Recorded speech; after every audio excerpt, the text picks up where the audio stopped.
이승만 TV 시청자 여러분 안녕하십니까? 혁명가 이승만의 일생 연속 강의 시리즈 제23강입니다. 오늘의 제목은 민주정치를 향한 또 하나의 전쟁. 대한민국이 성립한 이후 이승만 대통령은 그가 꿈꾸던 민주정치 제도를 확립하기 위해서 또 하나의 전쟁을 펼쳤다 하는 그와 같은 내용이 되겠습니다. 먼저 1948년에 성립한 제헌 헌법 또는 건국헌법에서 이 정치제도, 정부 형태는 어떻게 규정되어 있는지 그에 대해서 간략하게 살펴보도록 하겠습니다.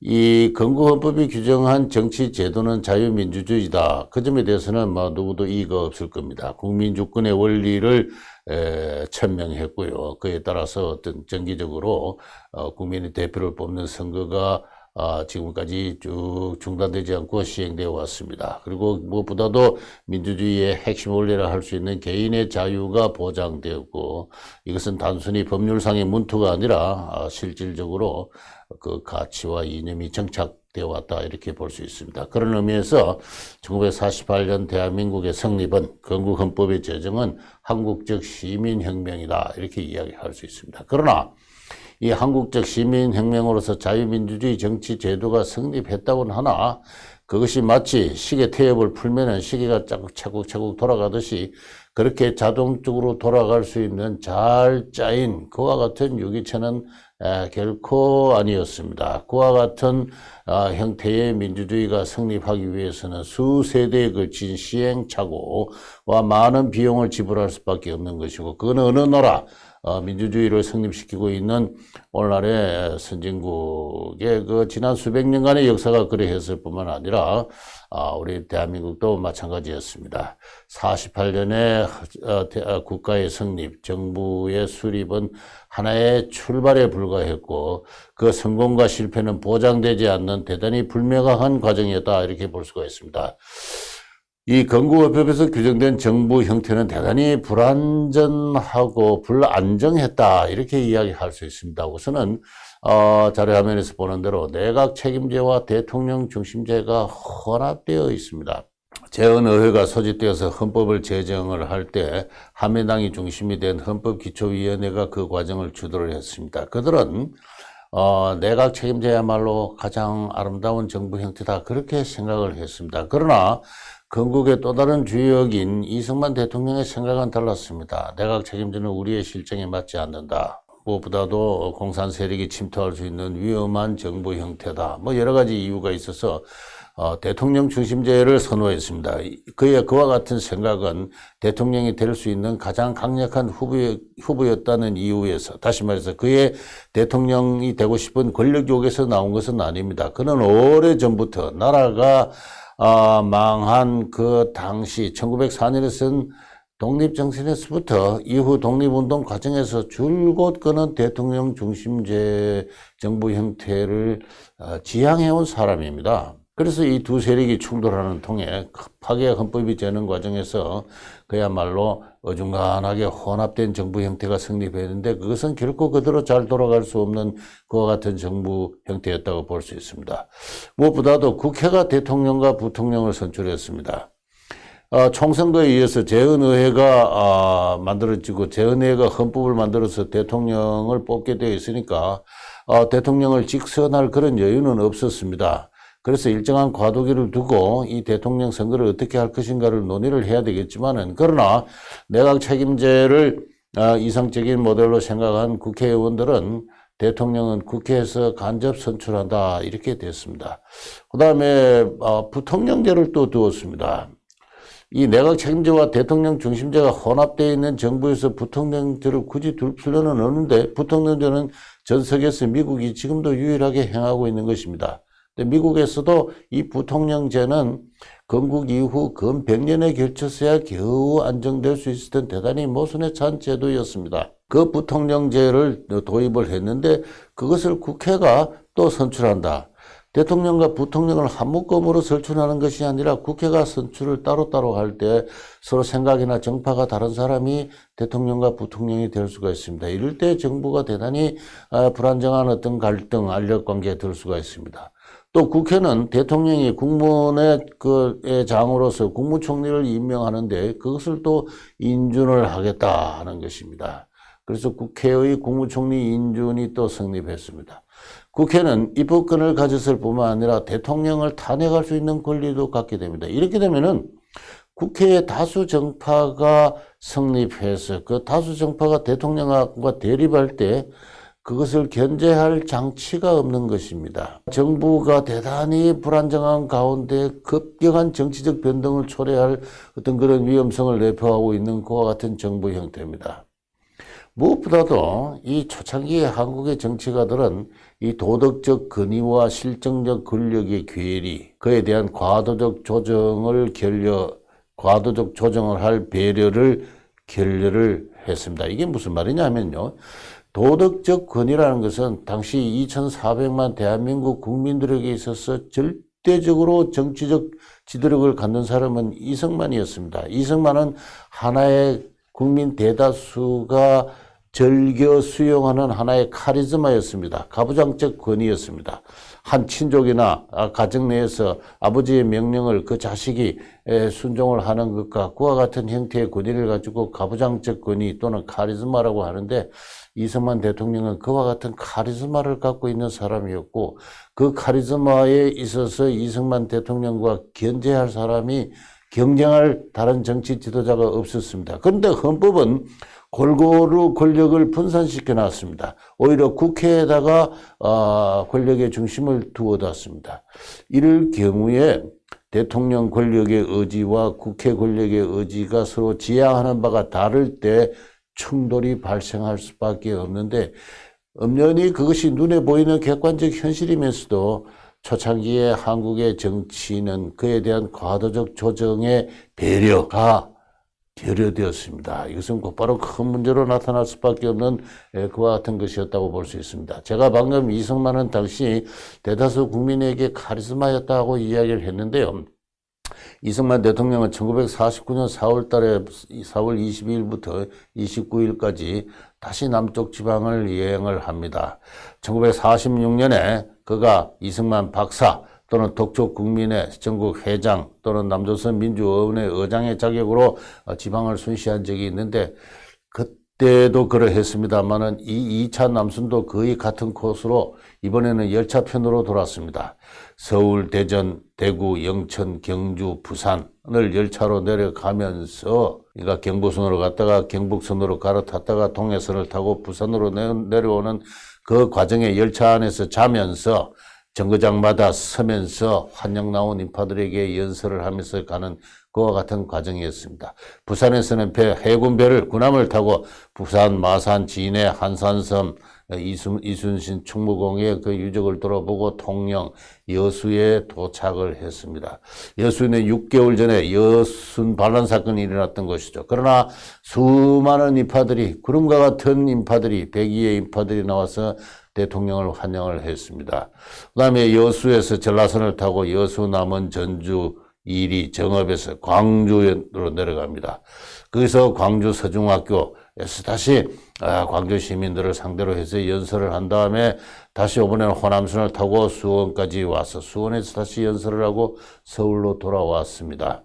당시 동아일보는 지방민의 환영렬은 서울에 있는 인사들이 상상할 수 있는 수준 이상의 것으로서 남한 일대는 환호일색에 넘쳤다 그랬습니다. 대통령이 지방 순시를 하니까 대통령 얼굴을 한번 보고자 그의 연설을 한번 듣고자 수많은 인파들이 정거장으로 몰려 나왔습니다. 대략 한 300만 내지 400만 정도였다고 그 로버트 올리브 박사는 추정하고 있습니다. 이런 국민들에게 대통령은 단순히 민주주의 정치 제도가 그의 임기를 그 4년 내지 8년으로 규정한 그와 같은 대통령은 아니고 조선왕조의 국왕을 연상시키는 그와 같은 큰 권위를 갖고 있는 그와 같은 존재로 받아들여졌습니다. 그런데 이 이승만이 어떠한 사람입니까? 제가 이 강의 초두에서 이야기를 했습니다. 그는 단순한 기능적인 정치가가 아니었습니다.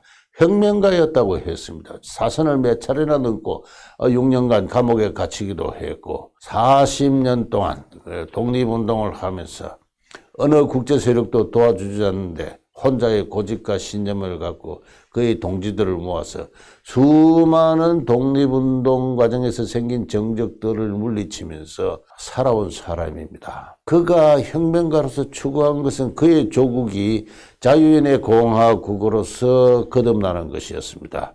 그리고 그가 추구한 정부 형태는 대통령 중심제였고, 그리고 그는 이 한국을, 신생 대한민국을 미국을 위시한 세계 자유국제연합의 일원으로 튼튼하게 소속시킴으로써 세계 영구평화 대열에 참가하고 싶어 했습니다. 그것이 신생 대한민국의 국가 안전을 보장하는 길이라고 생각했습니다. 그러나 당시 이승만이 이와 같은 생각을 이해하는 사람은 없었습니다. 그는 혁명가였기 때문에 그에게 주어졌다고 생각하는 역사적 소명을 관철하기 위해서 혁명가적 기질로 자기에게 주어진 이 카리스마를 하늘이 부여한 것이죠. 언제나 어느 때나 있는 정치적 자원은 아닙니다. 이 자원을 가지고 그가 추구하는 정치적 목적을 추구하려고 했을 때 국회가 그것을 이해를 하지 못하고 국회가 오히려 그것을 독재라고 비난을 할 때 그는 어떤 선택을 했어야 됐겠는가. 제가 이런 문제를 여러분에게 제기를 하고 싶은 것입니다. 그는 또 종교가였습니다. 혁명가 이전에, 정치가 이전에 종교가였다고 그렇게 이야기했죠. 매일 저녁에 자기 전에는 침대맡에서 늘 놓아둔 성경책을 영부인과 같이 읽어주고 그렇게 해서 침실에 들었던, 평생을 기도로 살았던 그와 같은 사람입니다. 평생을 종교적인 어떤 선지자적 소명감으로서 살았던 사람이에요. 그와 같은 사람이 자기의 권력을 위해서 개인의 치부를 하지 않고 일족의 영달을 추구하지 않고 이와 같은 소명의식의 기초에 선 나라 만들기 과제에 돌입하려고 했을 때 지금부터 말씀드리고자 하는 정치적 갈등과 파동은 불가피했던 것이다. 저는 그렇게 생각합니다. 저는 이 순간 이승만을 위한 변명 아닌 변명, 정당화를 지금 하고 있는 것입니다. 이전에도 여러분이 그런 작업을 시작했습니다만은 저희 이승만 TV는 그것을 하나의 본업으로 생각하고 주어진 사명으로 생각하고 그 점을 지금부터 주장하는 것입니다. 대통령과 국회는 곧바로 충돌할 수밖에 없었습니다. 조각하는 과정에서 한민당은 당시에 유일하게 조직된 정당, 한민당은 국무총리를 기대했습니다. 김성수, 한민당의 영수가 국무총리를 당연히 돼야 될 것으로 예상을 했고 기대를 했고 또 요구를 했습니다. 그들은 또한 우리가 건국 과정에서 공로가 크니까 내각 13석 중에서 7석은 차지해야 되겠다는 것을 요구를 합니다. 그러나 대통령은 거부를 합니다. 대통령은 국회에 나가서 자기가 초대 국무총리에 북한에서 내려와서 종로에서 당선된 이윤영 씨를 국무총리로 초대하는 이유를, 추천하는 이유를 30분에 걸쳐서 설명을 합니다. 많은 사람이 김성수 씨가 한민당의 당수가 국무총리가 되어야 한다고 생각하지만은 그것은 여차지차해서 불가하다. 김성수 씨는 경성방직을 세우고 한 경제 전문가가 아니냐. 미국의 경제 제도를 기초로 놓은 해밀턴과 같은 역할을 해주길 바란다. 미국의 연방은행, 미국의 달러 제도, 이거 다 해밀턴 보호 무역 정책을 통해서 나라 경제를 건설한 게 그 초대 재무장관 해밀턴 아닙니까? 김성수 씨, 해밀턴이 되어주세요. 내각에 들어와서 재무부 장관을 해주세요. 이승만은 몇 차례나 김성수에게 간곡하게 부탁을 했습니다. 그러나 김성수는 그것을 자기의 자존심을 상하는 제안으로 받아들이고 거절을 하죠. 나이가 20살 이상이나 차가 나는 아버지와 아들과 같은 관계입니다. 그러나 그 아들과 같은 사람이 그리고 식민지 과정에서 그렇게 일제의학과 차별을 받아온 사람들이 새로운 나라가 생겼을 때 그 나라의 국무총리는 자기의 지분이라고 생각하는 이와 같은 벌거벗은 권력욕. 김성수 씨는 훌륭한 인격자였습니다만 한민당을 통해서 형성된 그와 같은 이승만의 표현에 의하면 나라를 다시 망치고야 말 벌거벗은 권력욕으로부터는 자유롭지는 않았던 것입니다. 이승만은 북한에서 내려온 이윤영 씨가 장차 100석을 채워서 남북 통일이 이루어질 통일중앙정부를 우리가 상징하기에 매우 적합한 존재다. 그래서 이윤영 씨를 추천한다고 했지만은 그러나 국회는 냉정하게 압도적 다수로 그것을 거부를 했습니다. 여기서부터 대통령과 국회는 충돌했는데 이 충돌의 저변에 뭐가 있느냐 하면은 바로 새롭게 생겨진 나라의 국무총리와 내각을 자기의 당연한 지분으로 생각하는 이 한국인들의 정치가들의 벌거벗은 권력욕 더 이상은 아닙니다. 국가를 어떻게 이끌어가겠다는 장기적 비전에서 나온 이야기도 아니죠. 내각 책임제 한국의 실정에 맞지 않습니다. 그런데도 1950년 1월에 야당은 내각 책임제 개헌안을 제출을 합니다. 이승만 대통령을 사실상 불신임한 것이고, 그리고 그 2년 뒤에 있을 국회에서 대통령 선거에서는 이승만 대통령 당신 재선될 꿈을 꾸지 마시오 하는 이야기와 똑같습니다. 그러니까 대통령이 가만히 있을 사람입니까? 그는 혁명가입니다. 내가 누차 강조를 하지만 자기를 지지하는 단체를 동원합니다. 대한청년단, 부인회 등 국회를 압박합니다. 국회 다수는 그 급박에 눌려서 위협을 느껴서 기권을 하죠. 개헌안이 부결이 되었습니다. 6.25 전쟁이 일어났습니다. 6.25 사변 이후에 국민방위군 사건, 거창 양민 학살 사건, 그야말로 불미스러운 사건이 일어났습니다. 대통령의 책임이 없다고는 할 수 있습니다만 한국인 하나하나가 책임져야 될 역사로부터 물려받은 어떤 그 금전 욕구, 병사들의 어떤 돌아갈 군수품을 지휘관들이 착복하는 것, 이 국민방위군 사건 아닙니까? 오래 물려받은 이 문화적인 어떤 그 한국인의 좋지 못한 어떤 습관이에요. 거창 양민 학살 사건은 어떤 빨치손들과 내통한다는 혐의가 주어졌을 때, 그 주민들에게 어떠한 어떤 인권도 보장되지 않았던 그 당시 한국인들의 그 일반적인 정치적 의식을 반영하고 있는 사건입니다. 근데 부통령 이시영이 사퇴를 하죠. 부통령은 이렇게 정치적으로 행동해서 될 자리가 아닙니다. 그렇지만은 부통령이 사퇴를 하는 겁니다. 정부가 아주 날카로운 소리를 내면서 찢어지는 모습이죠. 대통령은 드디어 자기의 재선을 위해서 원외 자유당을 결성을 합니다. 그리고 52년 1월 달에 대통령 국민직선제와 양언제 개헌안을 제출을 합니다. 그러나 국회는 200석 가운데 찬성한 사람이 20석밖에 되지 않았습니다. 냉정하게 이것을 부결해버리고 맙니다. 국민직선제와 양언제 개헌안 보듯이 이승만 대통령은 명확히 미국적 형태의 정부 형태를 지향하고 있었습니다. 국회가 단언제에 있어서는 대단히 위험하다. 어떤 특수 정당이 국회를 장악할 때 국가의 백년대계 아젠다와 무관한 정파적 이해관계가 국회를 지배하고 법률 행위를 지배하고 했을 때 나라가 위험에 빠진다 하는 그와 같은 생각에서 그는 양언제를 오래전부터 주장해 왔던 겁니다. 그렇게 해서 그것을 관철하려고 국회에 개헌안을 제출했는데 국회는 냉정하게 부결해버리고 말죠. 그리고 3개월 뒤에 국회는 다시 국회의원 123명이 내각 책임제 개헌안을 제출을 합니다. 대통령은 이거 막을 방법이 없어요. 그러니까 그 123명 중에 21명의 파벌을 이끌고 있는 장택상 씨를 국무총리로 기용을 합니다. 이 장택상 씨는 자기에게 권력이 주어지니까 자기를 추종하는 21명을 이 내각 책임제 개헌안 그 대열에서 빼냄으로써 이 내각 책임제 개헌을 좌절을 시킵니다. 대통령 임기가 드디어 7월 달에 끝이 나게 되어 있습니다. 그런데도 3개월 전까지 차기 대통령 선거를 어떻게 해야 될지는 오리무중인, 그리고 38도선을 중심으로 해서는 북한군, 중공군과 전쟁이 벌어지고 있는 그 전선의 마당에 부산에서는 권력의 향배를 두고 한국 정치 내에서 또 하나의 볼상사나운 전쟁이 벌어지고 있었습니다. 1952년 4월 25일에 대통령은 지방의회, 지방자치제를 실시합니다. 지방의회를 두죠. 대통령 세력, 자유당 세력이 압도적으로 90% 이상의 세력을 장악합니다. 제가 조금 전에 말씀드렸듯이 이 단계만 하라도 이승만 대통령은 국민에 대해서 카리스마적 권위를 누리고 있었다고. 그것이 그대로 여실히 나타납니다. 지방의회 의원들은 중앙의회, 국회가 대통령과 대립하고 있는 것이 못마땅했습니다.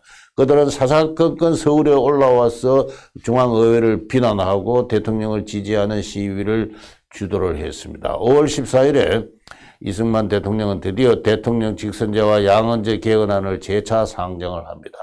그들은 국회를 통과할 어떤 그 방식, 가능성이 전혀 없었습니다.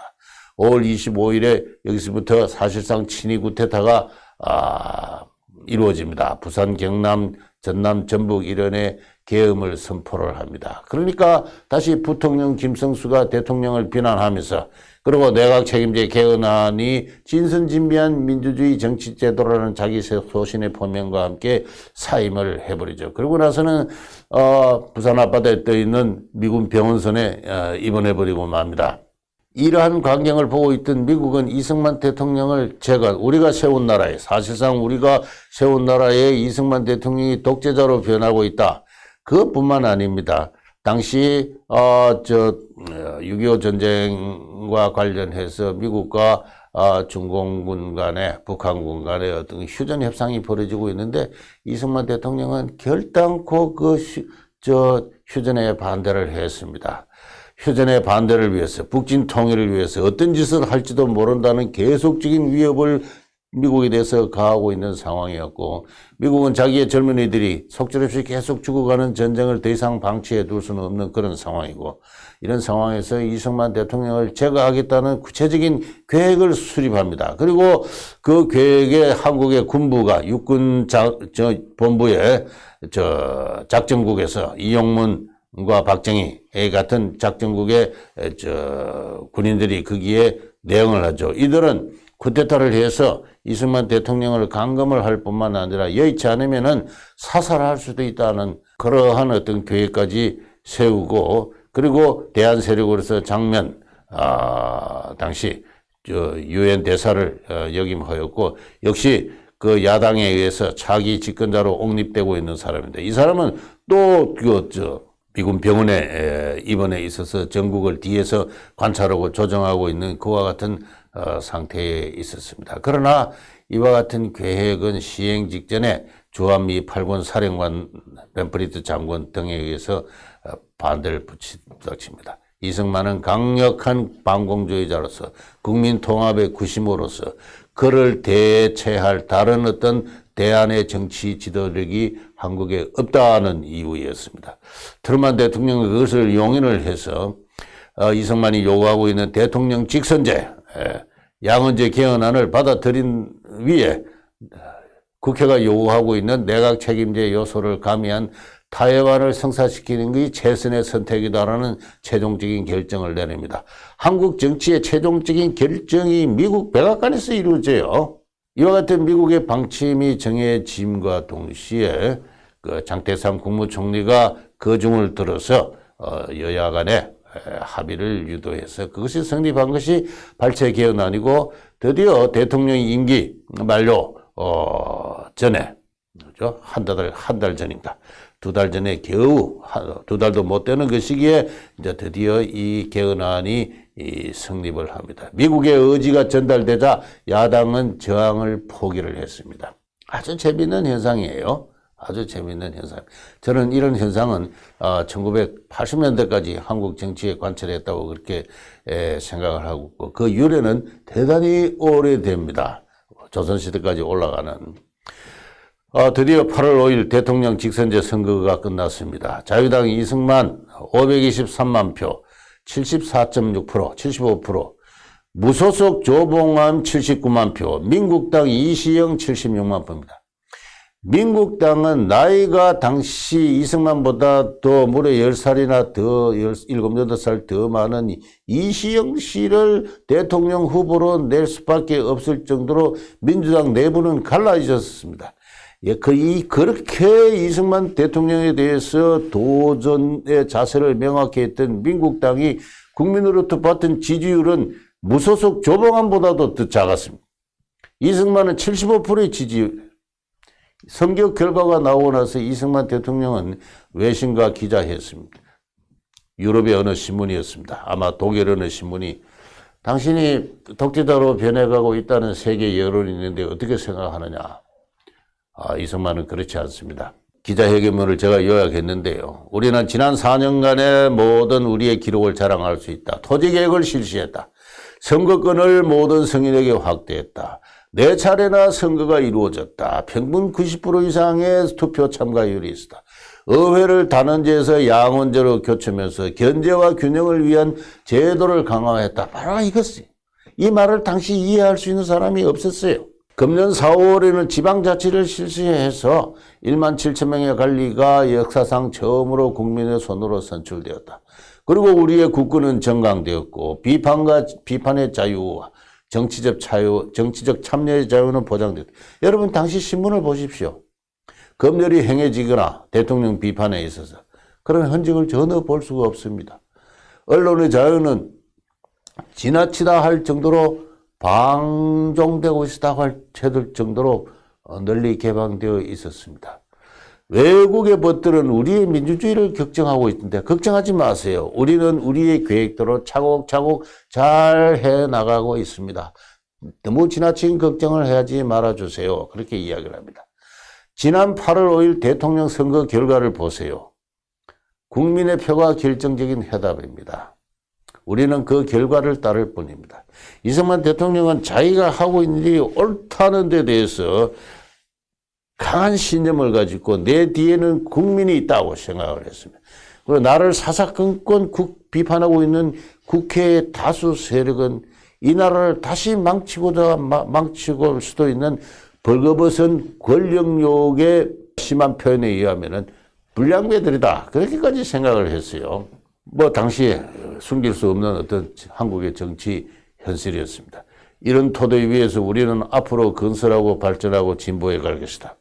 저는 이승만 대통령이 갖고 있는 그 개인적인 카리스마가 그의 개인적인 치부와 그의 일족의 영달을 위해서 투여되지 않았던 이상, 그 점이 명확한 이상, 저는 이승만 대통령의 이 외신 기자를 지지합니다. 당시에 저는 나이 이제 금방 태어난, 나이 1살밖에 안 된, 나이 2살밖에 안 된 과 같은 어린이여서 이런 사정을 전혀 알 수는 없습니다만 제가 만약에 당시에 성년이었다면은 대통령의 이와 같은 입장은 저는 지지할 것이다.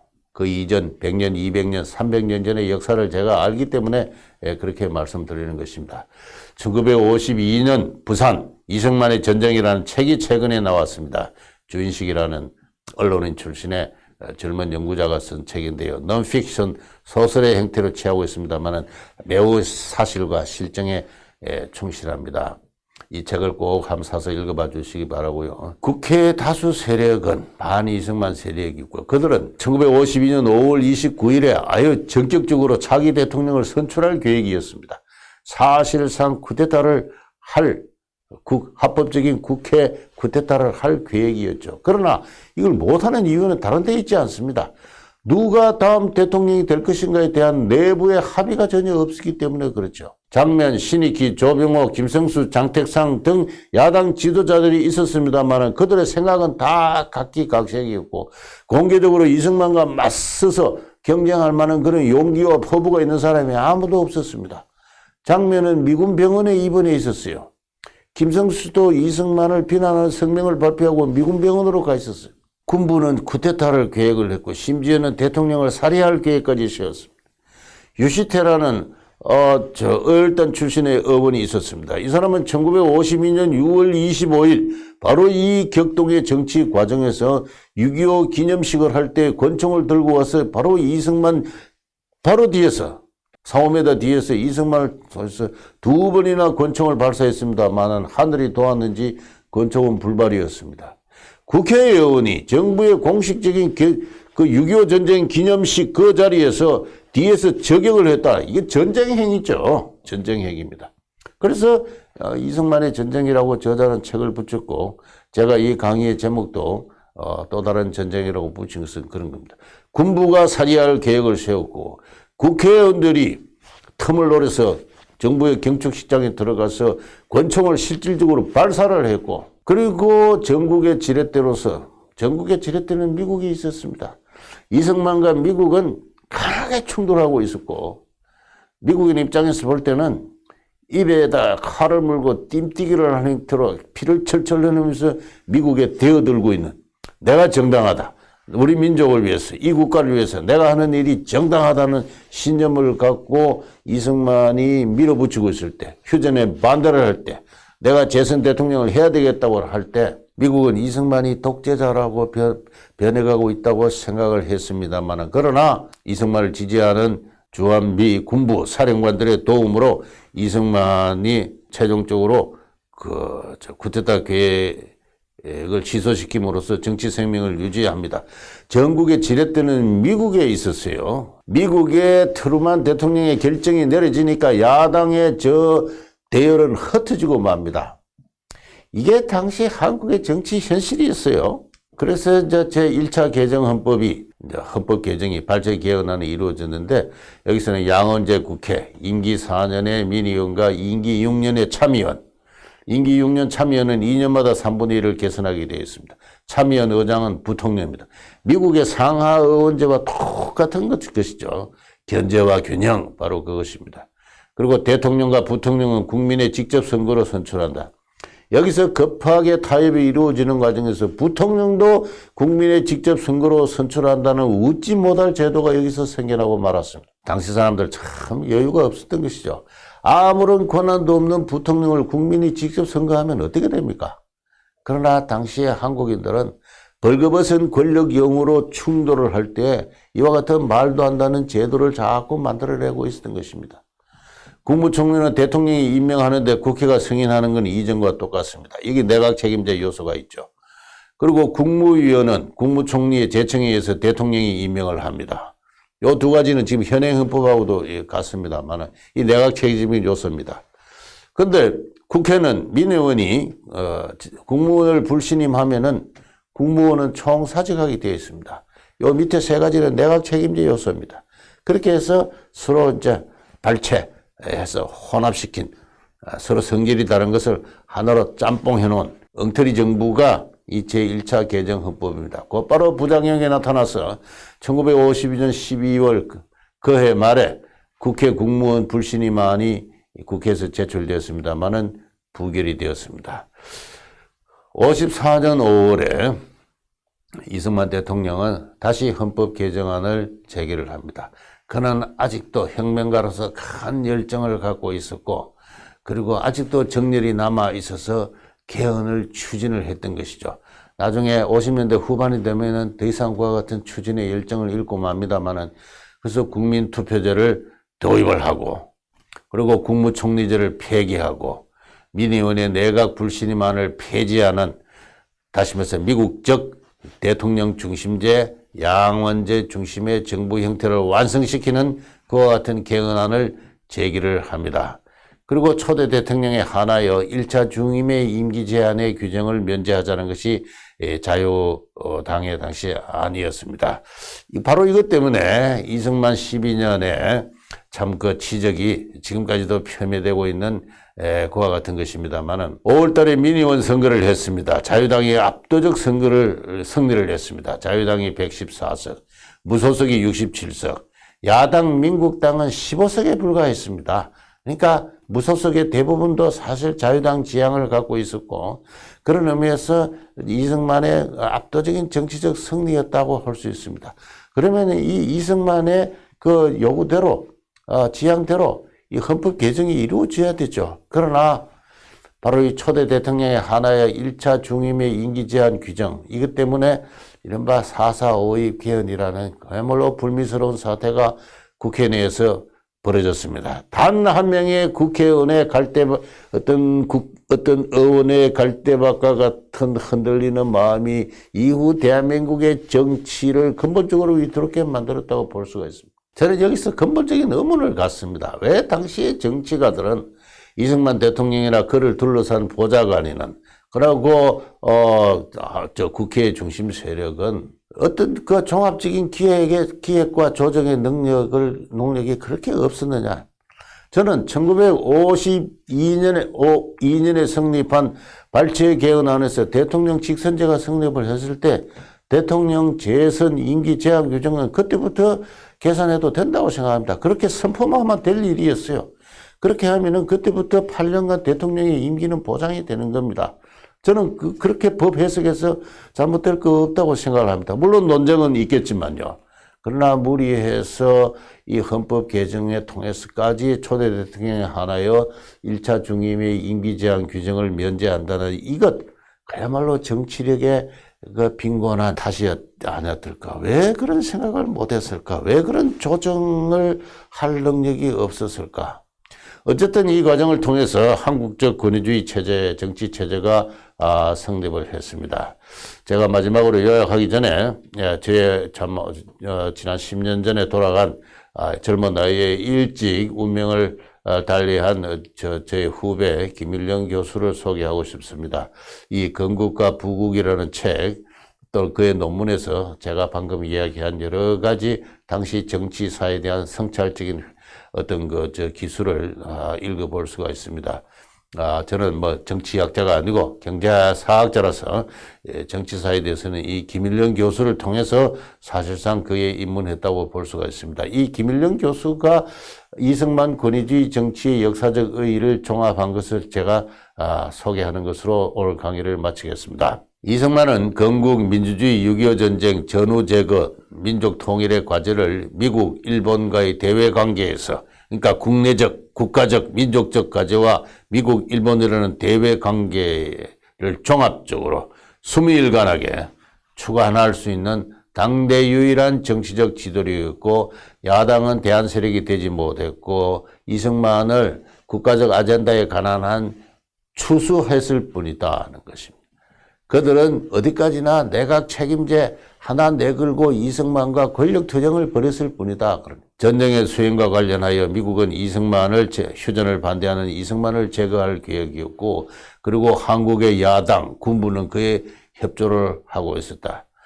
따라서 부산 정치 파동은 단순한 이승만의 권력 요구의 문제가 아니라 신생북의 정체성과 진로를 놓고 이승만이 미국과 야당 세력을 상대로 벌린 한판의 승부였고, 이승만은 멋진 뒤집기 기술로 자기의 승리를 쟁취했다. 그런 이야기입니다. 결론은 이승만의 권위주의 체제는 반공주의, 북진통일, 미국과의 상호방위 동맹, 일본과의 대립을 통해서 대한민국의 국가의 정체성을 결정하였고, 그게 이승만 권위주의 정치의 역사적 의의입니다. 이후 대한민국은 신생국에서 흔히 보는 정치 이념의 혼란, 붕당 정치, 대외관계의 불안정성을 피할 수 있습니다.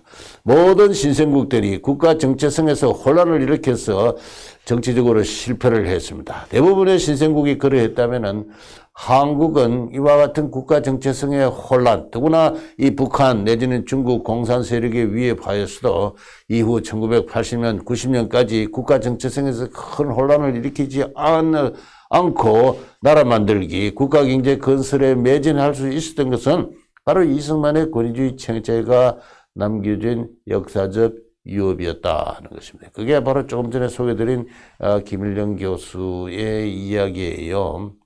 이 강의를 듣고 약간 미진한 점이 있으면은 그 김일령 교수의 건국과 부국이라는 그 책, 특히 건국편, 이승만 편을 한번 참고해 주시기 바랍니다. 많은 이야기를 빨리 한다고 해서 좀 혼란이 없었는지 모르겠습니다만은 시간이 많이 지났습니다. 오늘 강의는 여기서 마치도록 하겠습니다.